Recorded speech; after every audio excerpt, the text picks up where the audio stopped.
I'm Metta Spencer, and I think we're going to have to talk about how to save forests, right? Because we got to save the world, and trees are really an important ingredient in that.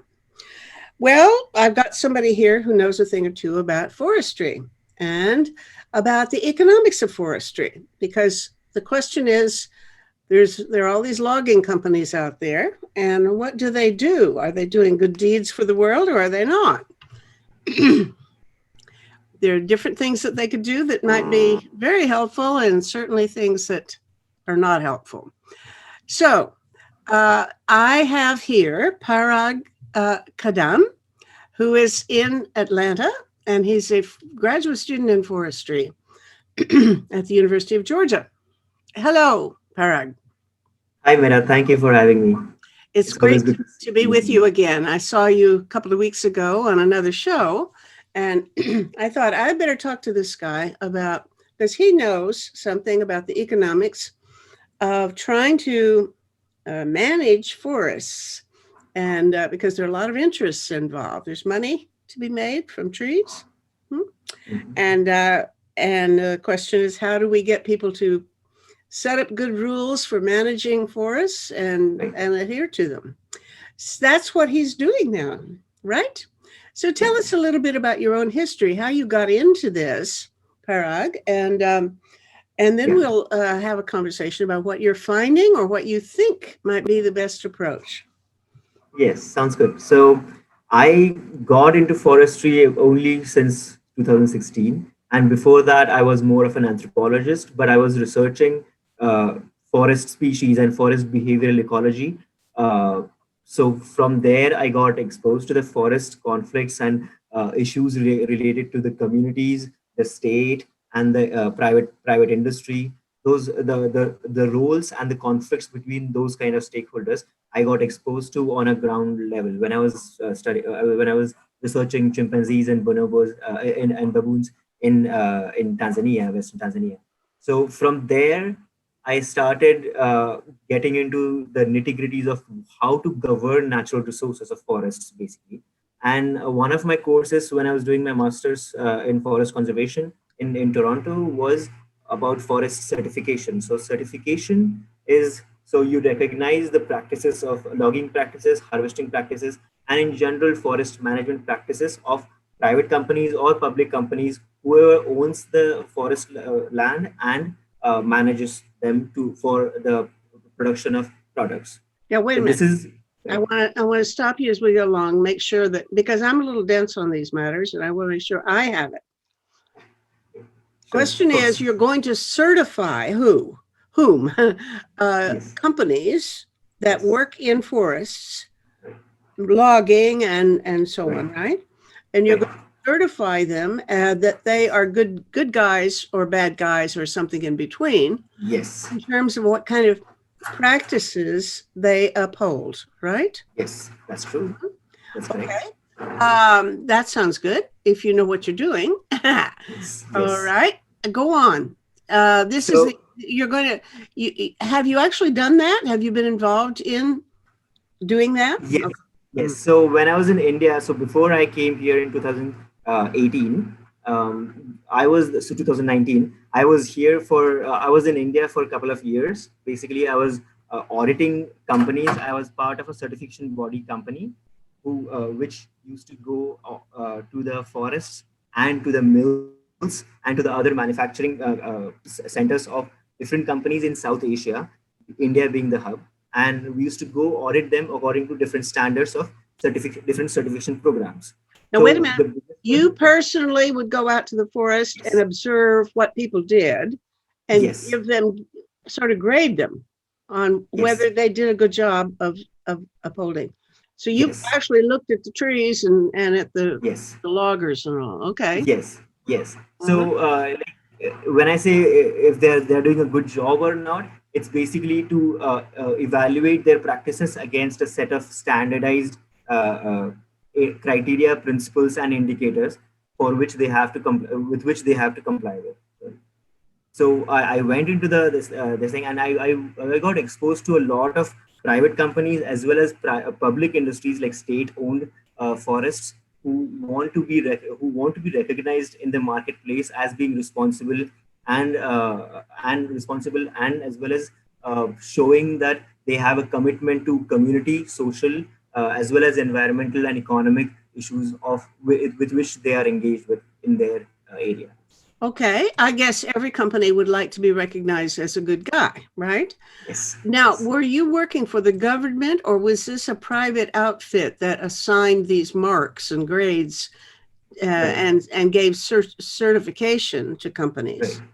So I was working with with a entity called certification body, which certifies the companies or public companies, private or public companies. So these certification bodies do not set the standards, or they don't sorry they don't they don't set the standards, but they get evaluated by a third party, which also does not set the standards. So these are a bunch of auditors who are allowed to go and audit these private and public companies Mm-hmm. against the standards set by a multi stakeholder system, which is a certification program. So I can give you an example. A Forest Stewardship Council is the biggest forest certification system in the world, along with the PEFC system. But FSC was the one which got started in 1993, was the first one Okay, now to wait, actually. you're getting ahead Yes. of me.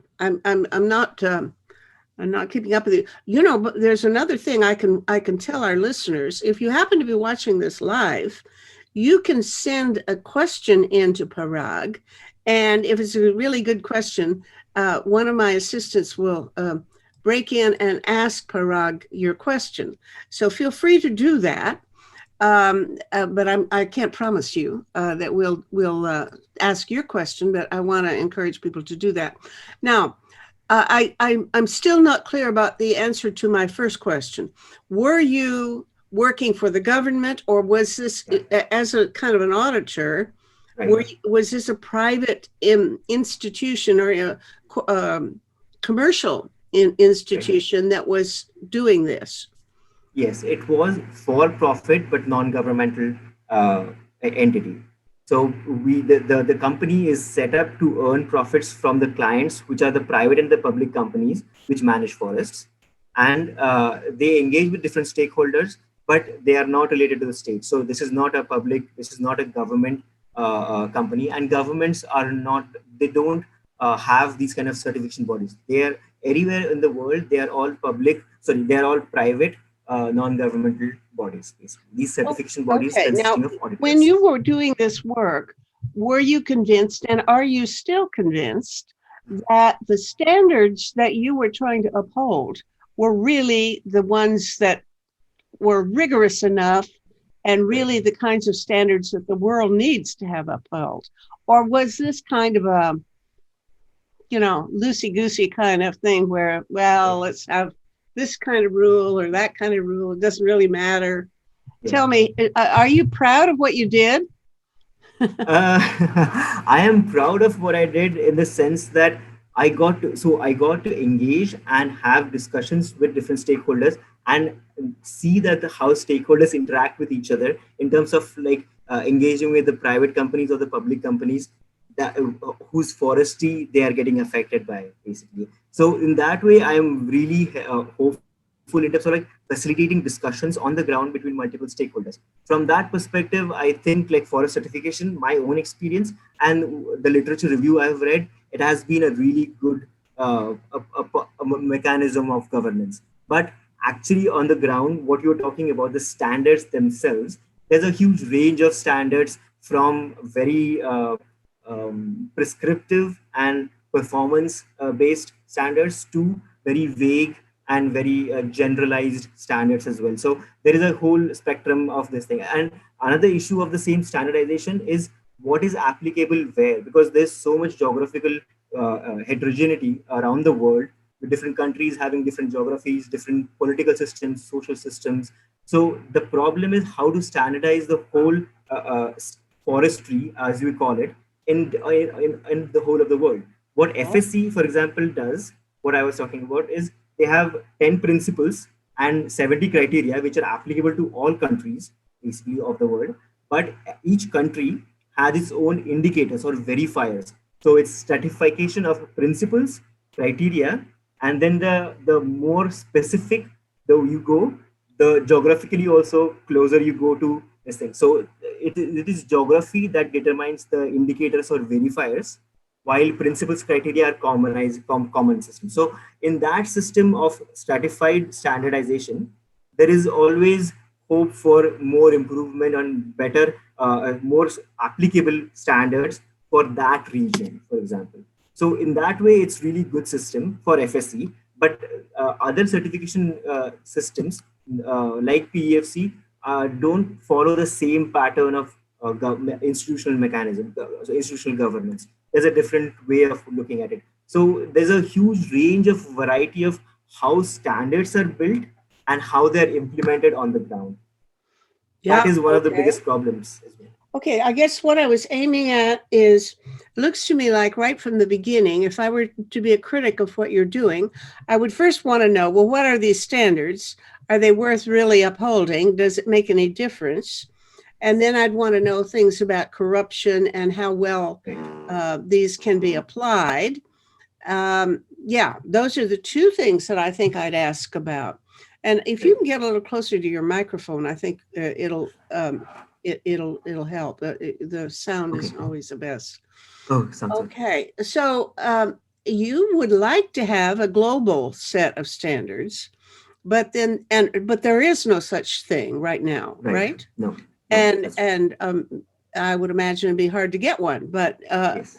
but a global set of standards, and then more specific standards depending on the locality or Right. whatever. So various parts of India would have different environmental constraints and different kinds of trees and things like that, Right. huh? Yes, that's So, true. okay, if you were to, I mean, I know I'm derailing you already, but if you were to make up a set of standards for the whole world, what would be some of the two or three things that might be on your list of standards? So just to take a step back from your question to connect with it, there are commonalities with all the standards that are there out there in the world about forestry. So there could be about 7 to 10 common principles about legality. For example, like the companies or the managing the entity that manages forest management has to conform with all the legality prescriptions of the government or not, like those kind of things. Legality is one requirement which is common. Then ecological requirements like soil and water conservation, and as well as biodiversity comes in almost all standards. So because these standardizations of from certification point of view started in 1990s, which for to mitigate the impacts on tropical deforestation. So biodiversity and any issues related to tropical deforestation are there in most of the common standards, basically. But these commonalities can be regarded as, yes, we can create a global standards with these kind of common principles. So FSC, what I was talking about earlier, they have 10 principles which are common to all world, right? So those 10 principles include the social aspects about indigenous people, the community benefits from the forest, as well as the workers who work in the forest, their health and safety, as well as the economic benefits that they receive. From there, you go to more ecological, like the high conservation value forests and how to protect them. So these kind of uh, categories of standards are there in most of the standards. It's just the operationalization of those categories and what specific performance evaluation they ask for is different in different standards. Okay, let me push you. Let's say, would it be possible to set as certain principles things that would really curtail the economic impact of various companies? Now, for example, I have seen images of forests that were plantations with rows and rows of trees that are all the same monoculture, all in a row. I think that's bad, but I can see how a company might want to do it that way. I've Right. also heard that, for example, in various parts of Southeast Asia, they're destroying forests and replacing it with palm oil, uh, Yes. palm trees for commercial purposes, Yes. and that of course is ruining the habitat for various wonderful animals and so on, Yes. and other things that are rainforest things. Now, would it be possible in one of these universal global standards to say you can't do that? Those two things, for example, you'd say would be forbidden. Is there any Yes. chance of being able to get such a rigorous, demanding set of principles? Right. So right now it will be difficult because it will be difficult in the sense that globally applying something, globally saying that okay, like palm oil forests cannot be converted. So the natural forests cannot be converted to palm oil plantations. By that because there already exists companies that own uh, uh, palm oil plantations, and like there's a huge industry support behind it, and there's a lot of stakeholders that also get benefits from that. So there is a stakeholder groups. There are stakeholder groups that are for palm oil for for different reasons, for profit or even for economic upliftment of the population that lives in those areas where these palm oil plantations are grown. Right? I have been there personally, like for example, for the palm oil plantations in Malaysia. When you land in Kuala Lumpur, all you can see is till your eyes can go just palm oil plantations. And orangutans, the one of the most enigmatic ape species that live on the planet, are affected by those things. And so the only thing, what there is a certification system for palm oil plantations called RSPO. It is Roundtable on Sustainable Palm Oil, basically it's called. So that certification system allows these plantations, but they set restrictions on what can be done and what the companies need to do. For example, RSPO is the only certification system in my knowledge that requires these private companies to upload the spatial maps, like actual spatial maps of where the plantation area is. That transparency of like locations of the plantations is not found in any of the requirements for other certification systems, for example. How Now, is that because a useful thing? Why would so that be helpful?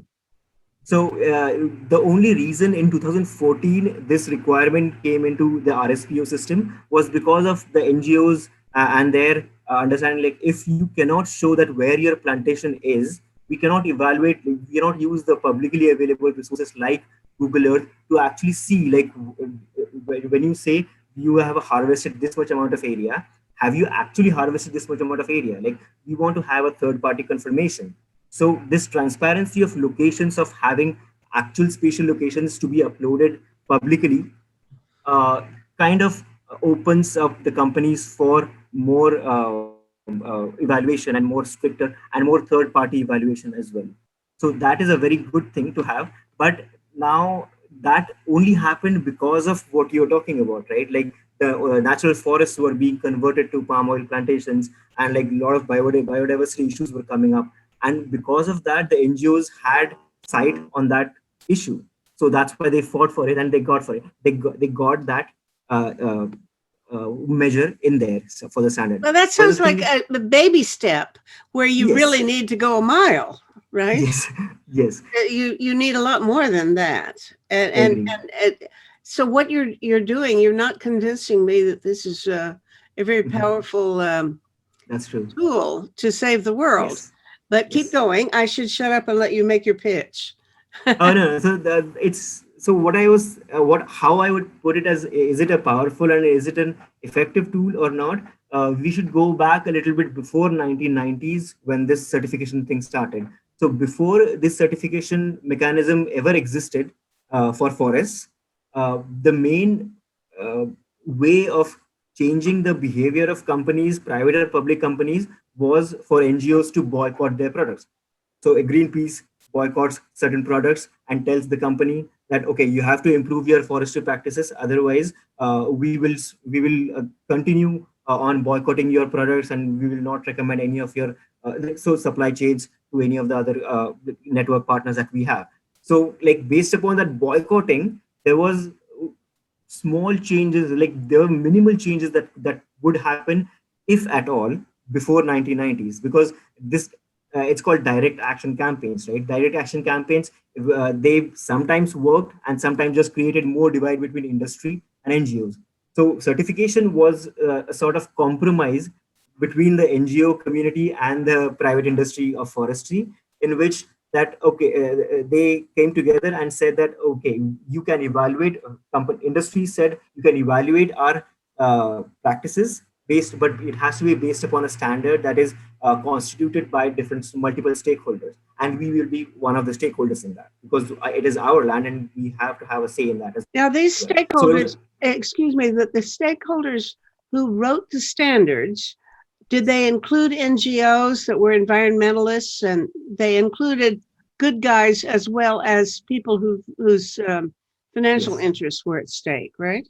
Yes, they did, but that's also different in different certification systems. The two I mentioned earlier, FSC and PEFC. So FSC originally had only social and ecological chambers. So only social and ecological You're NGOs getting were ahead of there. me. You're way ahead of me. They're two different, back up, two Yes, different systems. yes. You're using acronyms. I don't know what in plain English. What were these two different systems? No, so these are just, I have you heard of ISO labeling, ISO certification? No. So ISO certification, like you can certify like water or any kind of products that are there which are environmentally sustainable. So it's just a type of certification. So it's a ISO yes, stands for what? International Standards Organization, I think, which Oh, was the first. So which I'm was the sorry. You first? you really have to assume I'm dumb on this because I really am. I don't know anything about this. No, so the thing is, what I meant was, there are different certification programs. So FSC is an NGO, PEFC is also an NGO, ISO is also an NGO. These are different entities which are NGOs. Okay, now these NGOs, they have their partners and stakeholders, which are sometimes common between the different certification schemes. So a Greenpeace might be partnering with FSC as well as PEFC, Okay. and the companies. So from the perspective of the private companies, for example, I can choose to use FSC certification for my forest, or I can choose PEFC certification for my forests, because based upon what market demands from me, if my market consumers are demanding more FSC certified products, I will have to get my forest certified with FSC certification. If my consumers want PEFC certified Wait, products. slow down. I don't know where I lost you, but back up a little bit. I don't know where No, I'm lost already. Back up. Start over a couple of sentences ago. so from the perspective of private and public companies, right? If so, the point is like I want to get certified. My forests, I want to get them You're certified. now wait a minute. You being a company in this case, Yes, a logging company, you want to get yes, your log certified. right, Okay. And right, so you're going to go to one of these three different, you're going to adhere to one of these three different sets of standards, put it right. by ISO, and then something starts with an F and something that starts FSC, with a C. What are these F and PEFC. C outfits? So FSC is Forest Stewardship Council. Is that a full form? It's an NGO which was started in 1993, basically, and that they are a conglomerate of stakeholders, which create a standard which is called FSC standards, Okay. right? And they certify forests according to those standards, Mm-hmm. right? Now, in 1995, in competition with FSC, the one I just mentioned, in industry started another certification system called PEFC, the one I mentioned. CESE. What does it No, stand for? is PEFC, so it's Program for Endorsement of Forest Certification. PEFC. ESE. Okay. PEFC, All yes. right. Now you worked for which one? So as a certification body, as auditors, I can work for FSC or PEFC, but I have to get accredited. So if I me personally, I work with FSC more. PEFC, I FS work. F. The thing is for F. Okay. Yes, All yes. right. You So work. like, yeah, so they compete in the market. FSC competes in the market with PEFC. How you would ask is because different companies have to they want to get certified with different certification schemes based upon what consumers want, right? Now what consumers want could be they can look at FSC standards and think, oh, FSC is better, so let me choose products that are FSC certified. But some consumers might think that, no, I believe in PEFC system of standardization. There are two different standards of forest management, but they like I said, they have commonalities of different commonalities as well as differences in those Okay. standards. Now, let's say I am a builder. When you say consumer, it would be people who purchase wood and Yes, presumably big time, large scale purchases. yes, So I am a builder. Am I the kind of person that would be your consumer and you expect me to give a hoot whether it's certified or not, and if it's certified by which outfit? right. How many consumers actually care one way or another? That's true. See, that consumer awareness is what drives this whole mechanism of conservation, basically. So, if you like in Europe and North America, consumer awareness about what is a sustainable forest, or should the forests be managed sustainably or not, they are highly aware. But in developing countries where educational resources and the relevance of like stakeholder communication and coordination is not relevance, the actualization of those is not as strong in developing countries. That's why the awareness is low for consumers. Well, I It would assume right, that right, if that you could get cheaper lumber yes, that's uncertified. yes, I mean, it just stands to reason that there's going to be a lot of uncertified lumber out there, no matter what, and that it's going to be cheaper than paying for yes, companies that observe the rules. yes. Okay, That's true. it doesn't sound very promising. How are you going to get That's around true. that? Because there's every incentive for Mhm. a company, a builder, let's say, to Yes. go for the cheapest source of wood, right? That's true. So in terms of cost, definitely like the cheapest sort of source of wood, the uncertified wood, would be the first choice of buying. But that's why the consumer awareness gives them market space. If your consumers want certified products and you are not getting certified, then you will not be able to sell the products in the market at all. And that is the only. So in terms of price, yes, you will not, the companies generally don't get price premiums of selling certified products. So like consumers won't shell out an extra $1 for a certified product, most of the cases. But the the market space will be presented for this certified product, but otherwise they will not be able to sell the products at all. From a price perspective, that's why this is the biggest problem, right? The companies are not getting the price premiums of what certification was envisioned, because the consumers socio-economic characteristics are also very important. So when I was in India, when I was auditing companies, uh, basically most of the forest products, a lot of the forest products actually were exported to Europe, the certified products. So a lot of the certified products was not consumed in the country itself. It was sent to Europe because the European consumer awareness was high, is still high, and that's why the companies in India want to get certified as well. Okay, okay. I don't know whether you think that's a good solution. Certification doesn't sound like it's going to solve it unless you have I the agree. government require certification of Right. some kind, and then the government would be doing its own inspecting and so on. So, has anybody tried that? Yes, there are government-run certification programs as well. Mexico has one program which competes with FSC, but which is run by Mexican government. India also has a government-affiliated program, NCCF, uh, which also is a certification program.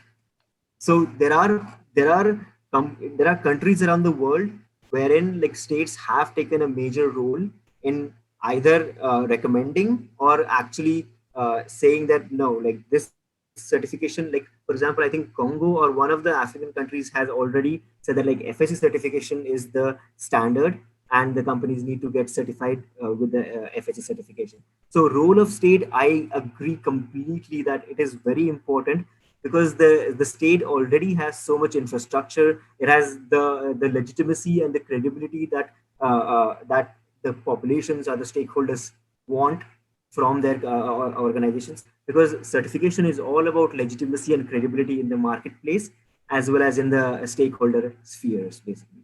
So like the role of state would always be very important. For example, I can tell you in other standardizations of forestry practices, uh, states take a role. Countries come together, they discuss what are the issues, because issues like biodiversity, issues like climate change, they go across borders. So like countries have to collaborate. And now in certification, when countries do not take as important of a role as they should, there's always a lack of infrastructure and bridging gap between the state and the other stakeholders, and that is biggest problem. And in developing countries, that phenomena is more, in my personal experience, that phenomena is more observed, like Canada, US. uh, Canada is still, there's much more involvement of state, I feel. But like in general, European countries or North American countries do not have as prominent a role of the state, I feel.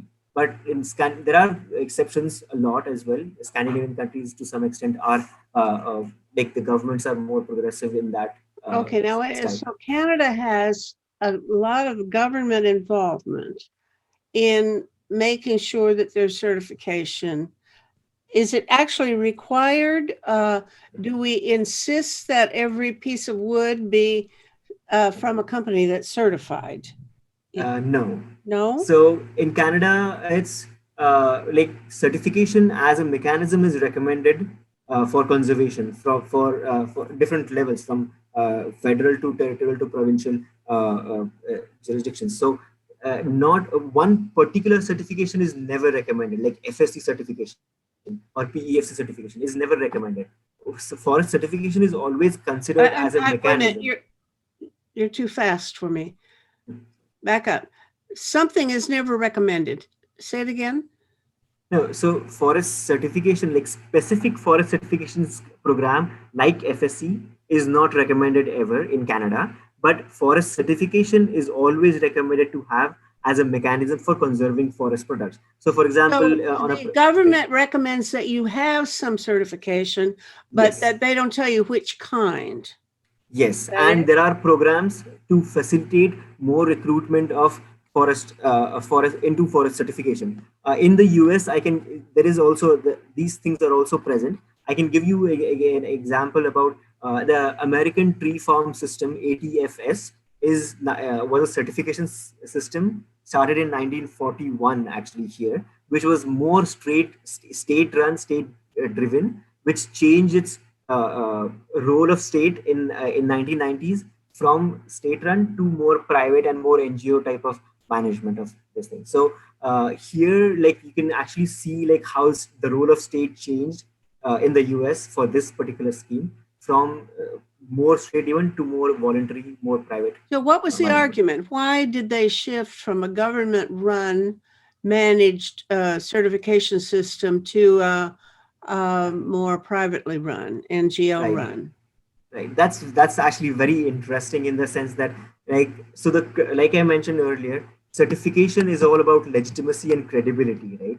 So in countries where the governments are not looked at as really trustful and legitimate in terms of um, involving making regulations and rules for people like that involved this thing. So it's all about that population's perspective of the government that drives the role of government in the certification Yeah, system. yeah. So in Yeah. the US, you get people saying, "Oh, you're a socialist.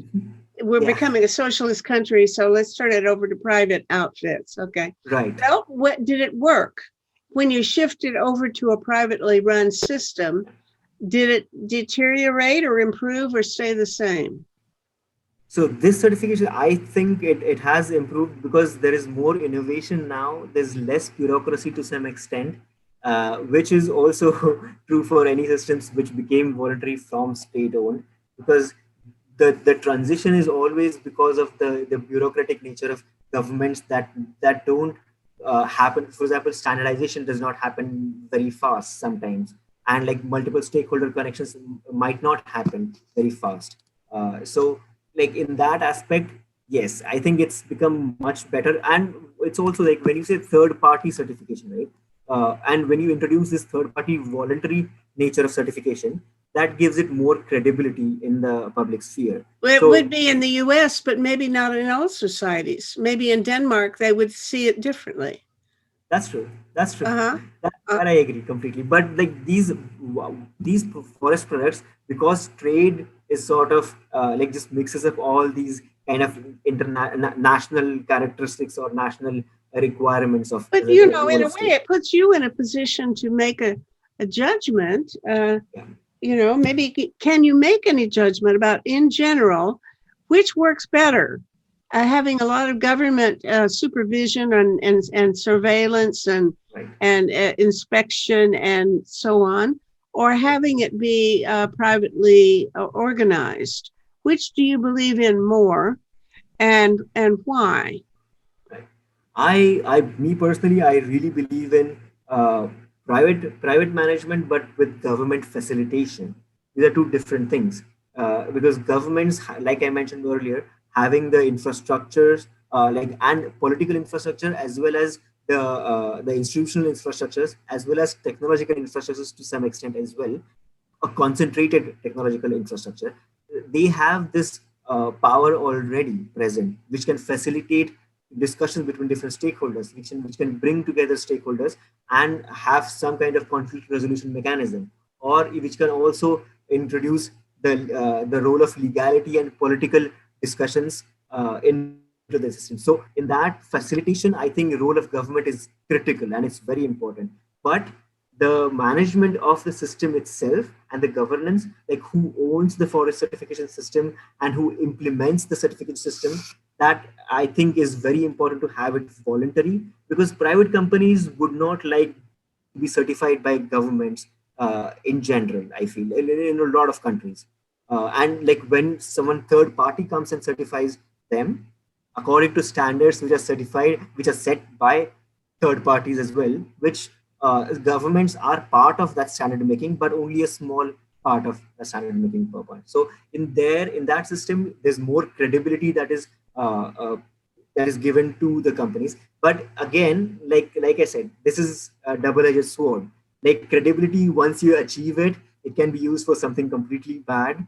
And other way around, like if you don't have any credibility, like governments do, Well, it's just always difficult to okay, implement. because this whole thing, it just frankly, it sounds like so important to get good forest management for the sake of the world, for the sake of the future of humankind, and just for the sake of the planet. Even if we all die, it'd be nice to have a planet still go on living.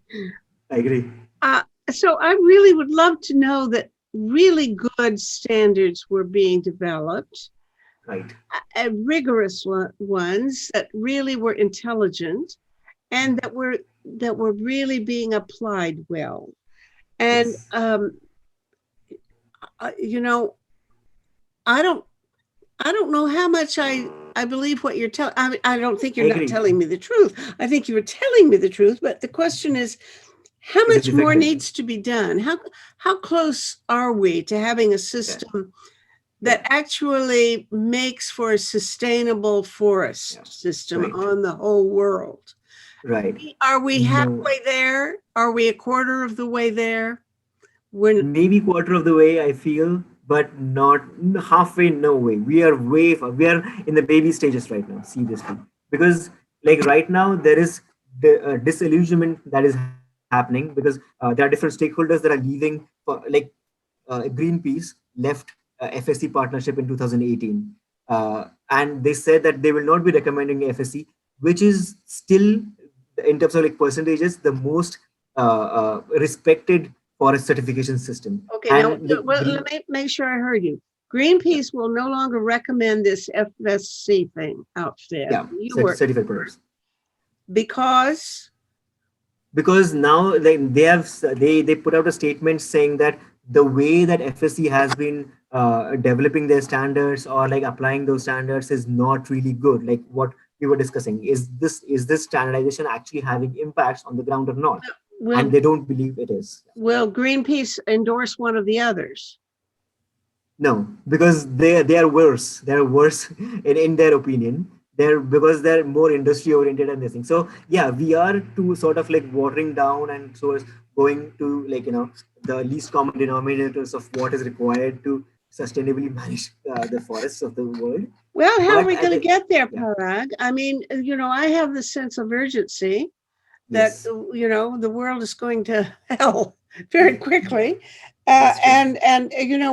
and certainly trying to get good forest management is should be a very high priority and really important to get it Yes, right. yes, What that's do true. you think is the best That's way to true. get there? There's a lot of ways in that way, but for this standardization, it always is about like who the stakeholders are, what they want, and how do we work together to actually uh, build a standardized portfolio and implement that standardization on the ground. So there's a lot of things that are related to conflict resolution only, and once like it's sort of a reflection of our world as it is, the politics and the society of we fight with who, why do we fight with which people in the society that we live in. It's basically that, but on a very larger level, because it doesn't just it's not restricted by states and governments.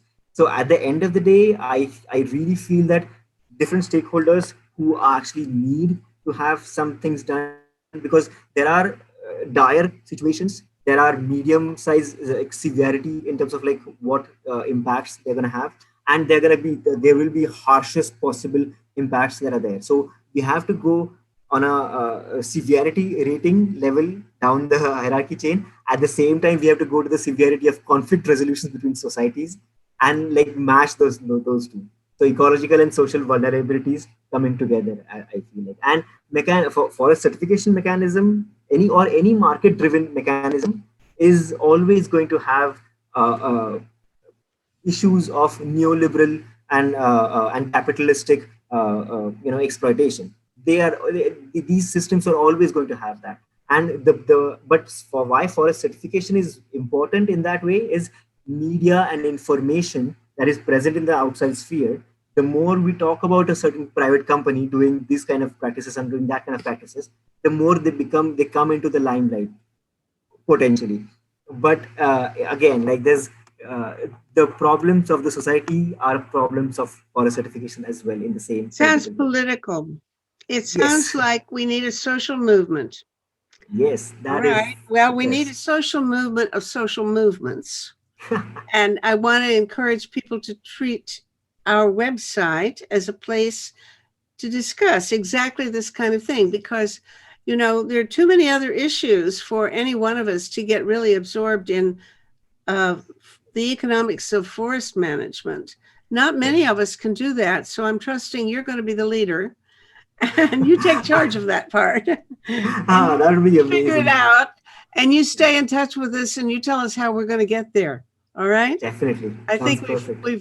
we got to say goodbye for today, but I appreciate this very much because I think it's what you're doing and the whole issue is immensely important.